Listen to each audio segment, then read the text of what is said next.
All right, so we are live on Teams and YouTube. Welcome everyone to SQL Friday number 141. Today we have Bart. I'm not going to try to pronounce your last name, Bart. You'll do it. Vernaillen. Cool. And Bart is going to present how the length of character data types influences memory grounds in SQL Server, obviously then. And this is Bart's. You have done one presentation on a user group, I think, and then this is so you're like a debutante speaker, which makes me very happy about. Yes. Well, Um, and meanwhile, I already talked at the Data Mine Saturday as well, okay, yeah. third time. I'm very happy to have you on at least, and I think we will probably see more of you in other events later on. But today, let's look at memory grounds and data types. The stage is yours, and if anyone has questions, it's the usual. Post them in the chat either on YouTube chat window or in Teams if you're in Teams, and I will interrupt Bart with your question when it seems convenient. So the Okay. stage is yours. Thank you very much for the introduction, Magnus. So, thank you everybody for joining me here today in this session where I'm going to talk about the length of character data types and why this is important to you. So, the reason for doing this demo, a while ago, I was called by a client who had a SQL 2016 instance. And when they added a new database to it, after a while, they noticed that the performance of their entire instance degraded. So the CPU usage went up, queries were granted too little or too much memory, and also IO traffic went up. So when we looked at the database, we noticed that the data type for all the non-numeric character columns was varchar 8000. So a datetime was varchar 8000, a Boolean value varchar 8000, a country code of 2 characters long, also varchar 8000, and so on. So today I would like to show you why this is a problem and how we fix this.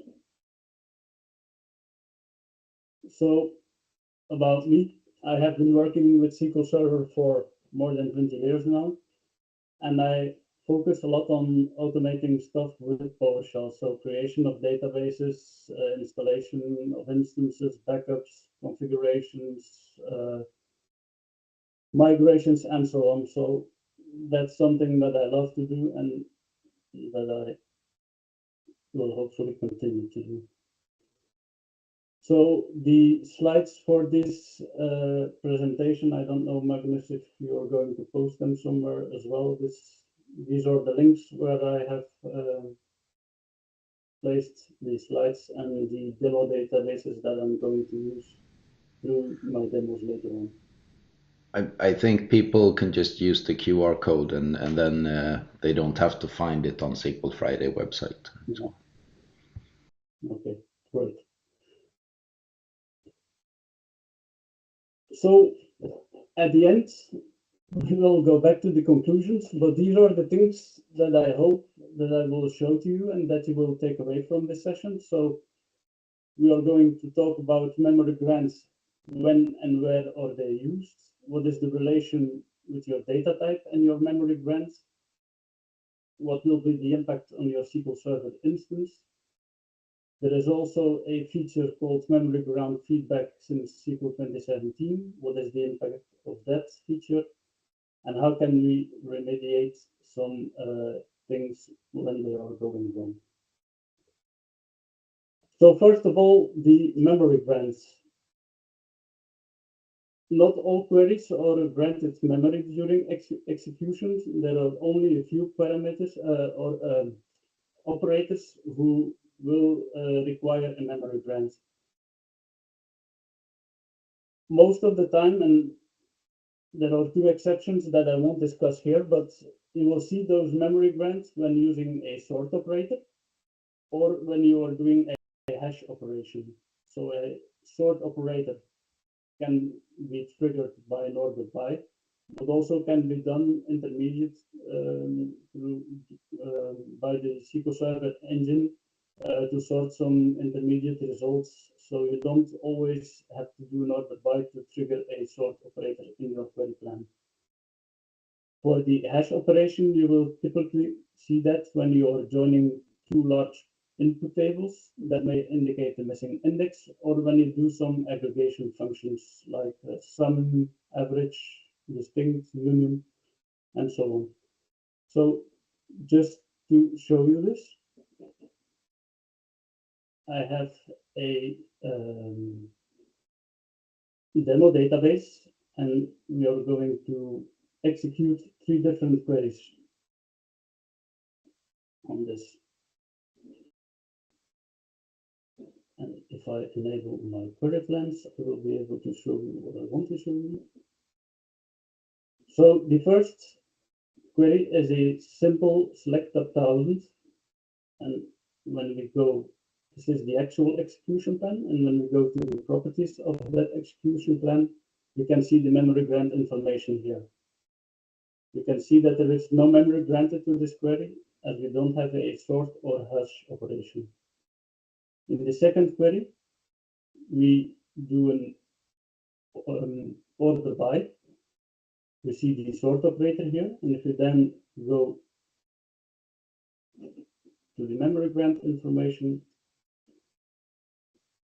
we can see that the desired memory was 24, and we had granted 1024 kilobytes of memory for this query.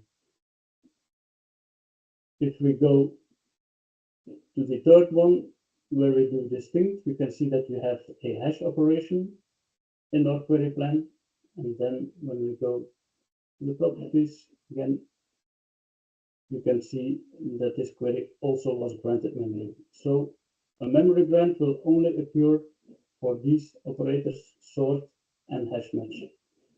If you wonder in this one,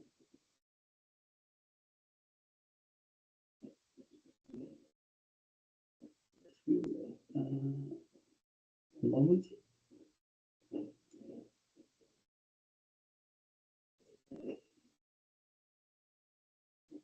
So here we can see that the desired memory was 24 kilobyte and the granted memory was 1024 kilobyte. And the reason for this is if we go to the properties of our SQL Server and we look at the memory, we see that the minimum per query is 1024 kilobyte, which is a default setting. So memory grants only for these 2 operators. The 2 exceptions that I mentioned earlier is during index creation and for bulk copy operations, but we are not going to talk about this today. So where can we see that memory grant information? After the execution of our query, we can see it in the actual plan, like I just showed you before. And during the execution of our query, we can use the DNG exact query memory grants. This will show you the information while the query is running. Maybe one important thing that I didn't mention. So a memory grant occurs for the entire length of your query execution.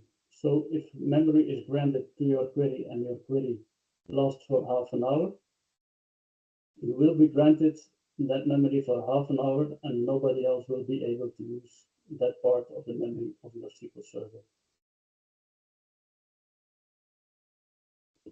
So like I said before, I have created some demos to demonstrate this. I have created 4 databases. And the tables and the data in those tables is for all databases is exactly the same. So each database has 5 tables. The difference between those tables is the character data type, the length of the data type. So we have a char1 in the first one Then we have varchar 8 up until varchar 8000. Each column in our tables, in each table, has exactly one character. So we have in each table we have 12 columns. They have exactly one character, and each table has 100,000 rows. So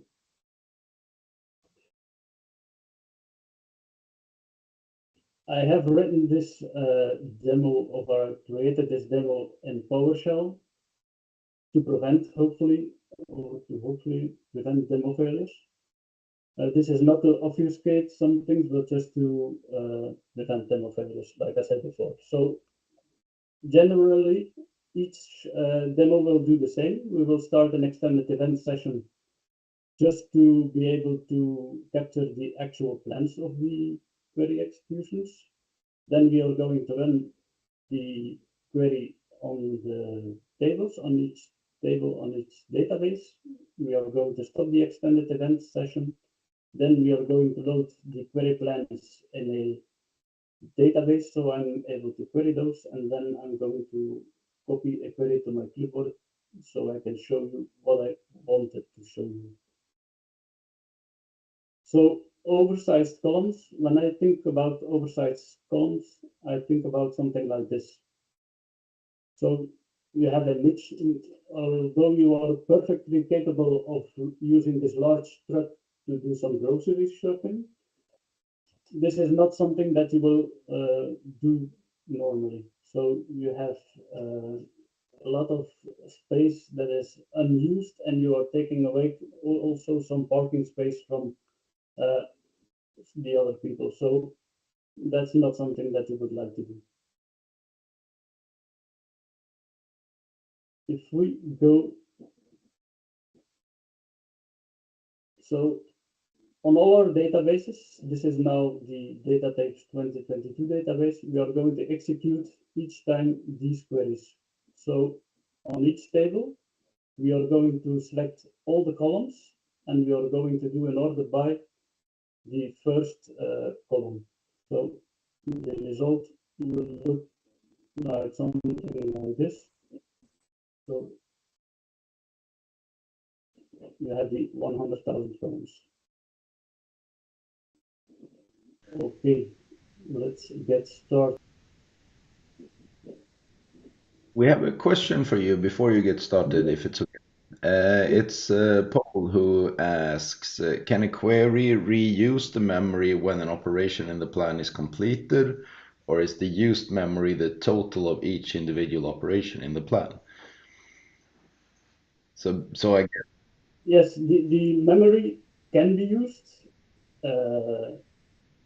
if the engine is certain that the previous operator won't be used again. So just to be clear, if you're doing a join and that join has been finished, then the memory is freed up again and can be used by the next operator. If you are still using that join, you won't be able to use that memory. You will get a part of the memory that is granted to your query for your next operator. okay, thanks. That hopefully, if I still have this.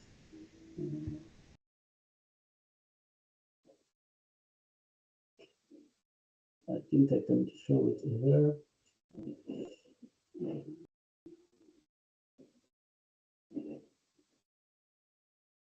Here you can see memory fractions, and memory fractions will give you an indication about how much of the memory that you will be able to use for that specific operator. So if we only have one operator that is using memory in here, we will see the one. If we would have different operators and they are using it simultaneously, you can see the fraction of the memory that will be used by the query over there. So if I go back, not really sure if I restart it, I'm going to restart it again. So The first script is to recreate my databases and to add the data to the tables, just to be sure that we have a clean environment to start from. And then we can go to demo number 1. So, like I said before, I'm going to start with the extended events session to capture our query plans. Then we are going to execute the queries. We're going to stop the extended event session. And then I'm going to load the plans in the database. And this is the query that I'm going to use to show you what I want to show you. So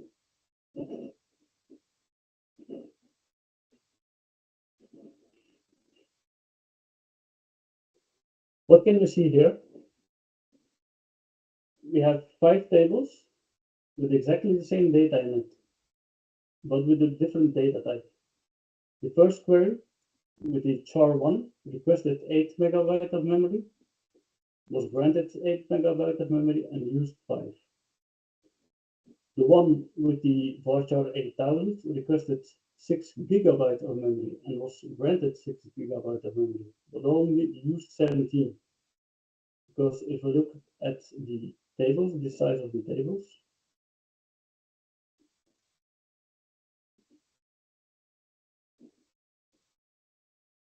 you can see that they are from 2 megabyte to almost 5 megabytes. And still, we end up with a query that is granted 6 gigabyte of data of memory to sort a table that is only 5 megabytes, that only has a size of 5 megabytes. So why? Well, the engine assumes that a character data field is on average filled for 50%. So with the varchar 8000, the engine will assume that this field has approximately 4,000 characters. So the memory grant is based on that assumption. What we can also see is that the queries with the varchar 800 and varchar 8000 data types went parallel. Why is this?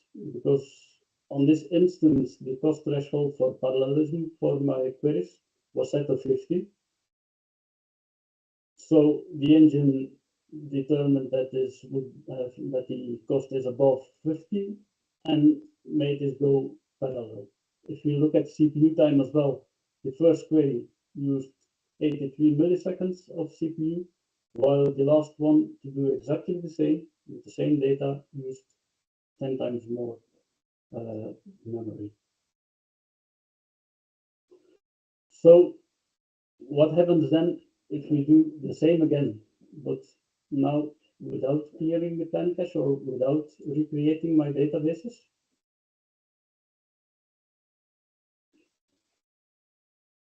So this is exactly the same like I showed you before, but we won't clear the plan cache. We will just execute the queries, and then at the end I will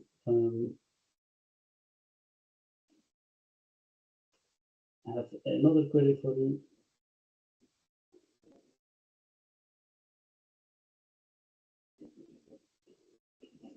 So what's the difference here? I have a data types 2017, which has compatibility level 140, which is SQL Server 2017. This is 2019 and 2022. If we look at the SQL 2017, it once again requested 5.7, just like the first time, and was granted, but only used 17 megabyte of memory. While we look at the 2019 and 2022 databases, they lowered their memory request to 30 and ended up using 17. So this is for, just to be clear, this is for table 1 for the varchar 8000 queries. So why is this? Since SQL 2017 Microsoft introduced a new family of query improvement features called intelligent query processing. But in 2017, this was only for batch mode operations. So this is a row mode operation that we are doing. So we are not receiving any memory ground feedback. Since SQL Server 2019, they introduced the memory ground feedback, and the engine determined that it granted 6.4 gigabytes of memory for this query, which is way too much, and lowered its grant to 30. So this is a good thing. You can also see that in the query plan, and I can show you here, if you go to the query plan, we have the memory grant information. Once again here, you can see yes, adjusting. So the last request was the 6.5, and it's with 30, which is a good thing.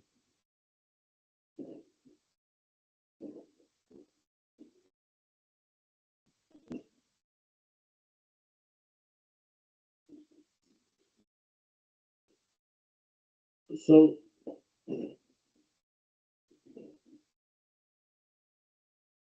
while we have the memory grant feedback, just you can see that for the parallelism, nothing has changed. There is also a feature for doc feedback, but this is disabled by default. I have not found any information why it is disabled by default, but as we will see in the next demos, there are quite some bugs even in the memory grant feedback, and I can only assume that the reason why it is disabled, that it would be even buggier than memory grant feedback. Also an observation, and I have no explanation for this. If we look at the memory grant at the 2017 compatibility level, it's about 12% lower than you can see on the 2019 and 2022. This is just an observation. So let's start the next demo. What are we going to do now? Once again, we are going to clear the procedure cache and do the same again. So here we will encounter normally the first bug because I will have to do this twice. I have talked to the people of Microsoft at SQL Bits and showed them this demo, and they have confirmed that this was a bug, and they've opened the case for this. So I'm just gonna try, but I will have to run it again.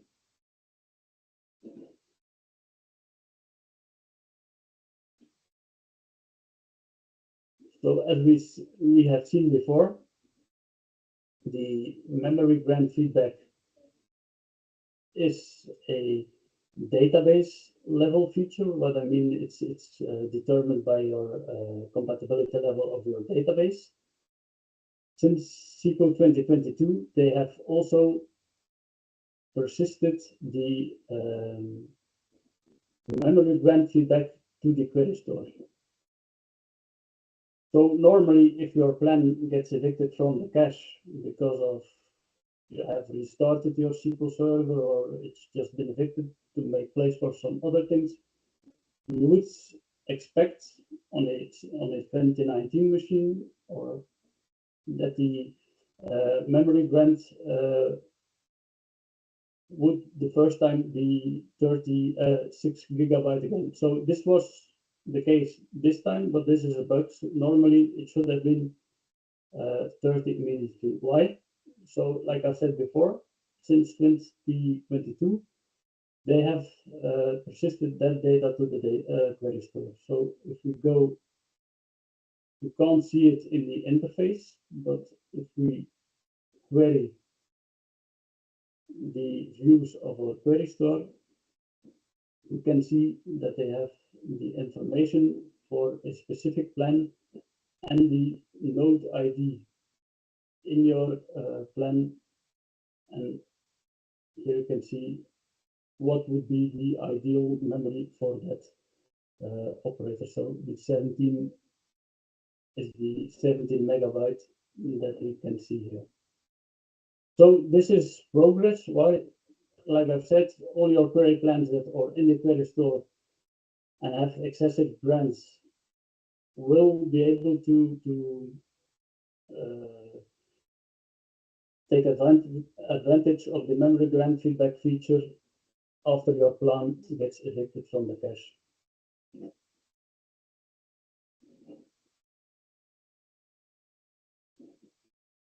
Okay.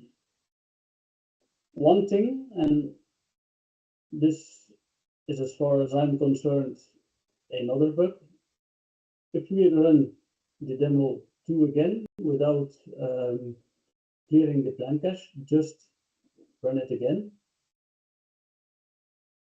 we will still enjoy the memory grant information, but there is no indication in your query plan that the memory grant feedback has been used or is being retrieved from your query store. So if we now look again, you see, so this is our latest execution.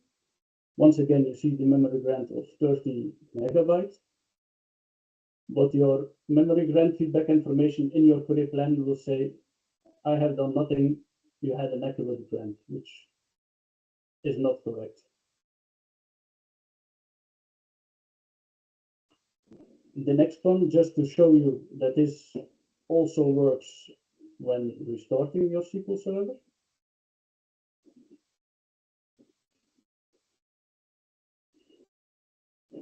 So for this demo, we are going to restart our SQL Server before we are going to execute the queries again.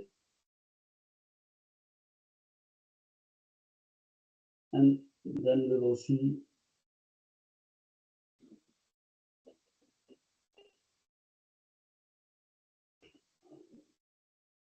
that even we restarted our SQL Server, we can still have the memory grant info. This is another database where I have disabled the query store, and you can clearly see the differences between those two databases. So they are both the compatibility level 160. This one, the query store, is disabled, and after each restart or each eviction of your plan from the cache, you can see that the initial memory grant will go back to 6 gigabytes. So for SQL Server 2022, the query store is enabled by default for newly created databases. If you are restoring a database from a previous version, the setting of or the status of your query store will be the same as the source of your database. So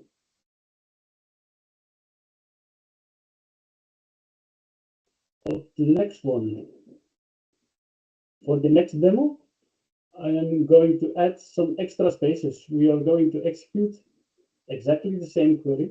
We are going to see later on that the query hash and the query plan hash for both queries are exactly the same, but the only thing that I have changed is I added some extra spaces to the query.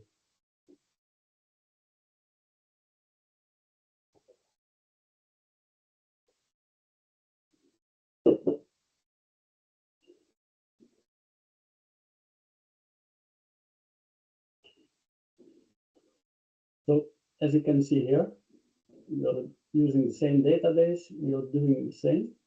Like I said, the query hash, so the thumbprint of your query and the thumbprint of the query plan are exactly the same. So because we have added some spaces to our query, this is a new query for the SQL Server engine, and we will receive an initial memory grant of 6 gigabytes once again. So this is important. The memory grant feedback will help you in some cases, but if you have a new query or a slightly different query, you will receive an initial penalty from this one. So while we ran the previous queries, I had another database created, and the difference here, so this one has 3 tables. The first one, like the other ones, has they are all varchar 80. So the first column only has 1 character, or the first table. The second one is filled with 40 characters, so half of it. And the last one has 80 characters. You can count them, it is 80, if you want like to. So what's the difference now?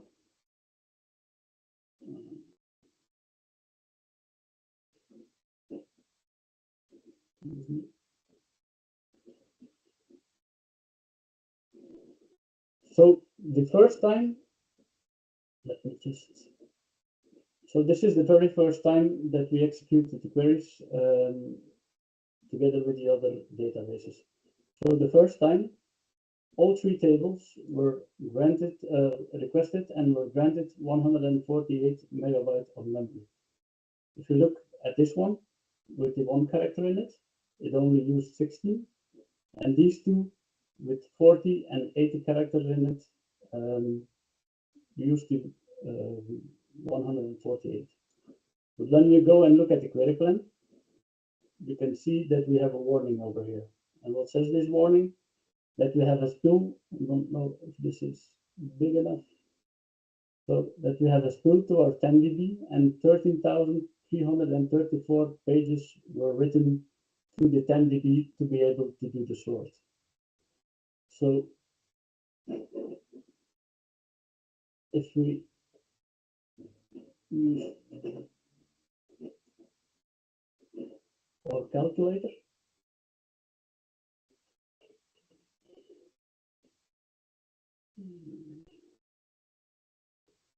we can see that this is 106,672.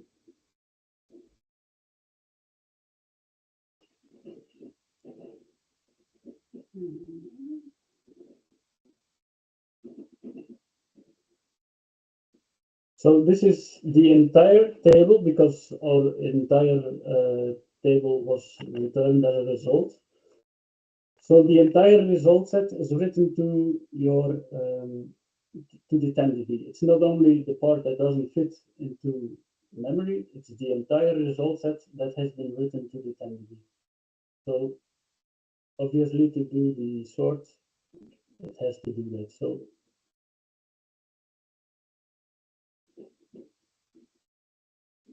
what happened the second time? This is the second execution of our same query. So the first one still requested and was granted 148 megabytes and used 16. I had some, when I tried it before, sometimes I had a memory grant feedback which lowered this one. Now it doesn't. I don't know why or when, but you can see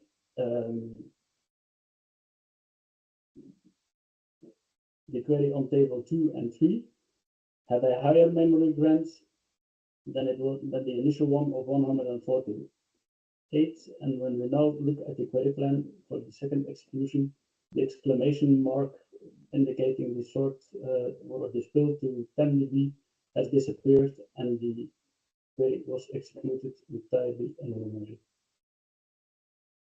So this was to show you that the memory grant feedback works in both directions. So you can lower your memory, or you can get more memory for queries that spill to 10 dB.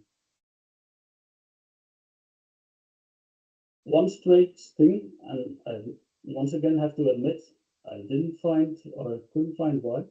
You can see here that we were granted 148 megabyte of memory, and we spilled to 10 dB. While the second time we only used 111, and we didn't spill to 10 dB. This makes no sense to me, but it's there. And I haven't found an answer for this.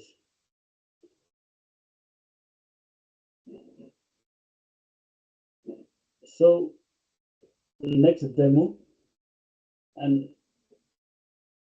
this is, as far as I'm concerned, the biggest bug that I have found in this one, in this memory grant feedback feature. So what I'm going to do now is I'm going to recreate my 2022 database. And the first time I'm going to execute the query in single threaded. So one thread of the SQL Server, and I will execute the same query 50 times. So let me start because this might take some time. This also gives me the opportunity to show you the DMV. So here we can see this is the DMV that I talked about before, where we can see the live query execution, and we can see the requested memory and the granted memory for this query. So we once again see the 30 megabyte here. So this is good. When we then look at all the results, we see that we had the initial grant of 6 gigabyte once again, and for all next executions, the memory grant feedback feature does its job and lowers memory request.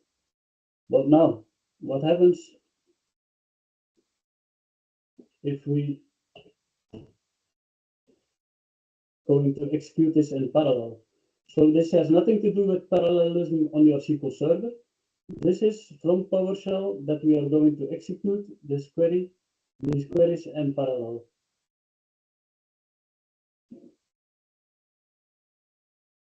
So I'm going to recreate the database once again, add the data to it, and then we are going to execute the queries. And if I'm quick enough, we will see our 14 threads over here. So 4 queries are running, and all 4 are granted 6 gigabyte of memory. The other ones you can see are waiting for memory to be granted to them. And I think we are finished. So you can see if we do it single threaded, that the memory grant feedback does its job. And now that we have done it multi-threaded, sometimes you see one execution that receives the memory grant feedback, but most of the time, none of them. So why? A bug, I assume. So, and most of the applications will not run single threaded, so please keep in mind. I'm not saying that this will be for all the memory grant feedback, but this is clearly an indication that something went wrong with this feature. So I don't know, this is the end of my demos. I don't know if there are any questions. We had one question from Boke, which was, it reads like this: I believe I have mitigated such an issue by casting the column to nchar1 when I could not change the column type in the database, because, I mean, sometimes we can't.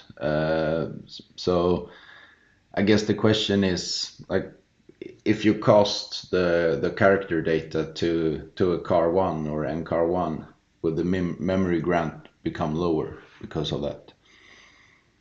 In your, do you mean in your select part of your query?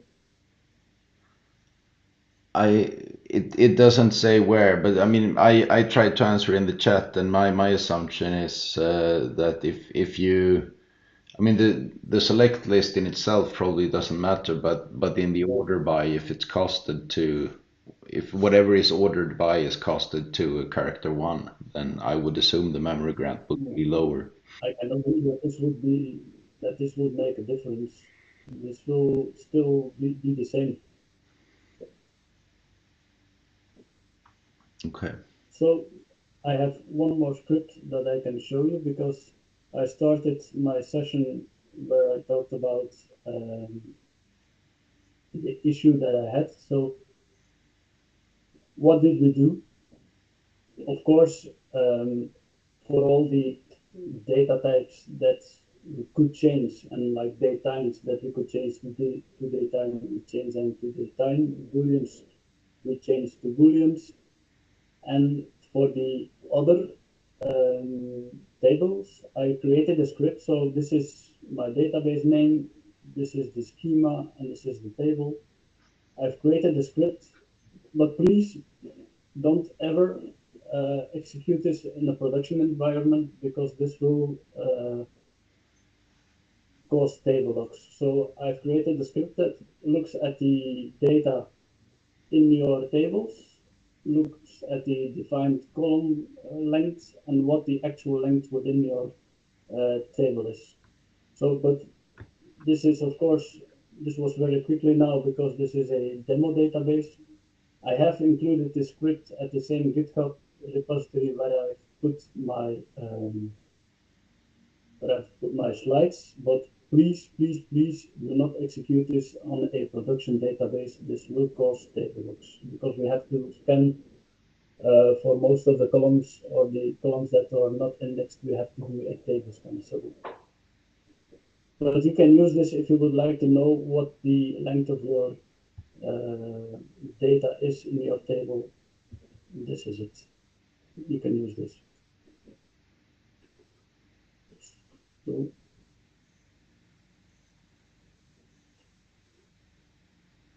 So the oversized columns, we have seen what happens with this, and I do understand that it's not always easy to predict what data will be in your database or will be in your columns, but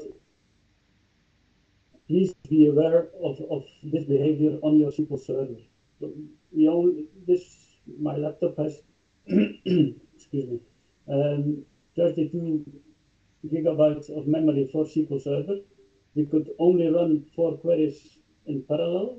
The other queries were waiting for memory to be granted just because of this, because we had, and this is only for 100,000 columns, so rows. So I assume that most of your databases have much more data than what I have shown you here.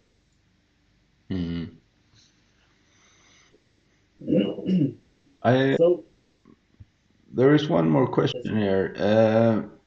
What would be the length estimation for a varchar max? Excuse me? If the column is a varchar max, what length would SQL Server assume that the strings has in such a column? I think it's the same as varchar 8000. So it will assume that it has, because I tested it and I had the same memory grant for varchar 8000 as a varchar max. So okay. I think it will be 8000 as well. Cool, thanks. So try to match your character column length to the actual content that will be in your columns. So we talked about the memory grant feedback feature. So SimSQL 2017 only for batch mode operations. So these are typically operations that you would see on a data warehouse where you have large aggregations and so on. Most of the operators will be in the row mode. So it tries to remember previous executions, but if your plan gets evicted from the cache, or it is, or your SQL Server is rebooted, it will only it will have an initial grant again. And one more thing. So in 2017, it's only based on the previous execution. So in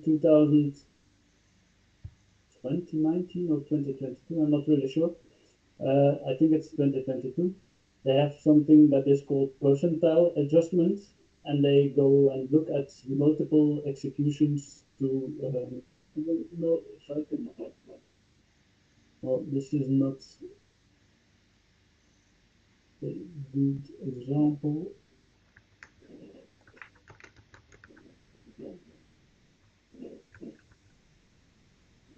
So here you can see that this is percentile adjusting, which means it does it gradually and looks at multiple previous executions. So for parameterized queries, this is beneficial. So in 2019, we saw that the memory grant feedback was also for row mode operations. And in 2022, we have the memory grant feedback that is persisted in the query store. So plan cache reduction and server reboot are not an issue anymore.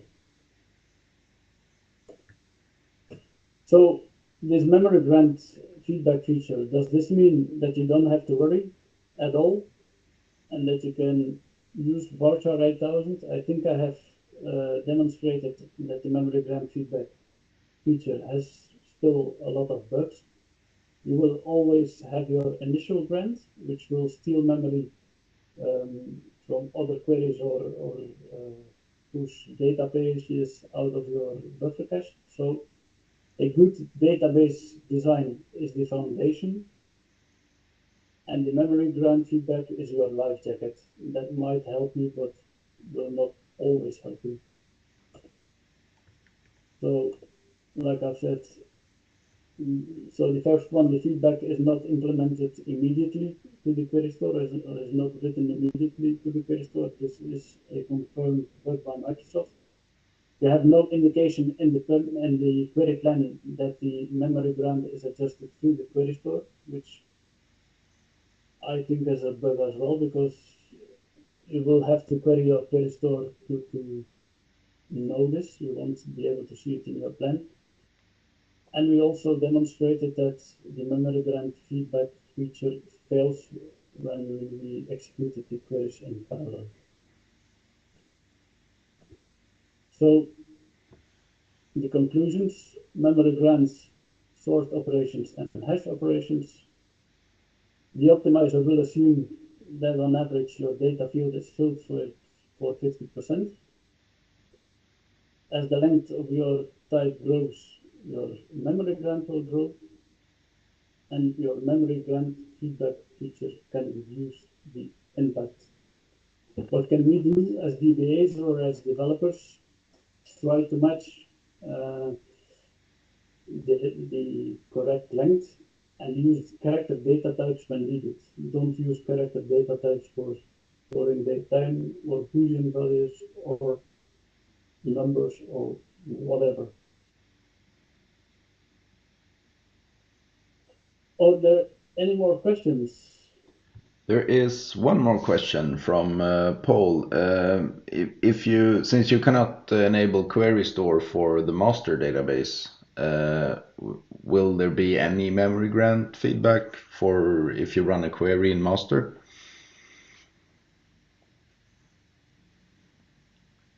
Well, it won't be persistent to the query store as you can't enable it, but I would assume that the normal memory grant feedback would also work on your master database, but this is not something that I have tested. But not But not it is a file. hopefully most of your queries will be on your user databases, but you might have some. I agree. I had one thing in mind, but it slipped my mind. Yes, one more of a comment than a question. I think memory grant feedback is still only in Enterprise Edition. So then, Yeah. so if you run Standard Edition, then your only option is to fix the data types in the database. Yeah. Well, this is the base of everything. But Hmm. let me just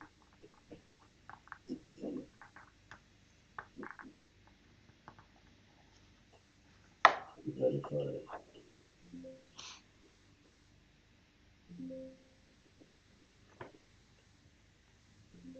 Yeah.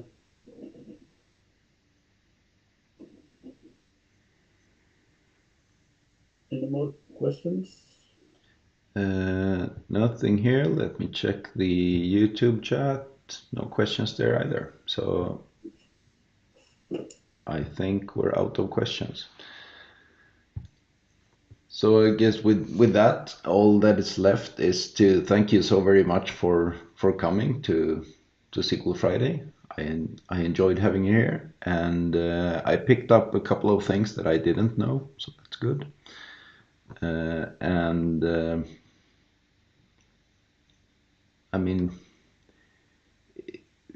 I think for as the random developer, and they will never have looked into a query plan to look at the memory grants, but they will probably contact you if you're a DBA to say that the system is slow because all the queries are waiting for a memory grant. So it's Yeah. important stuff. And of course, if you have a large field, then you will have um, those memory grants. You can't get rid of those, but try to get rid of the memory grants that you don't need Yes, and and save. I see often, I mean, columns like a social security number or something that always has the same length and it's still Yeah, defined as a varchar 255 or something. And yeah. it's not fantastic to see. No, but I think that sometimes, and I've seen this before, developers are not aware of the impact of choosing a vark or mux data field of virtual 8000 for Mm. storing only tiny bits of data. And I hope that I've demonstrated that it is important both for memory and CPU usage. Yes, yeah, I think you did a good job. So despite the sudden impact that your network loss and power loss had, I think you did a good job. Yeah, didn't help him, but still, a little bit of nerve. Yes. So with that, I'm gonna start by ending the broadcast to YouTube. So thanks everyone for watching.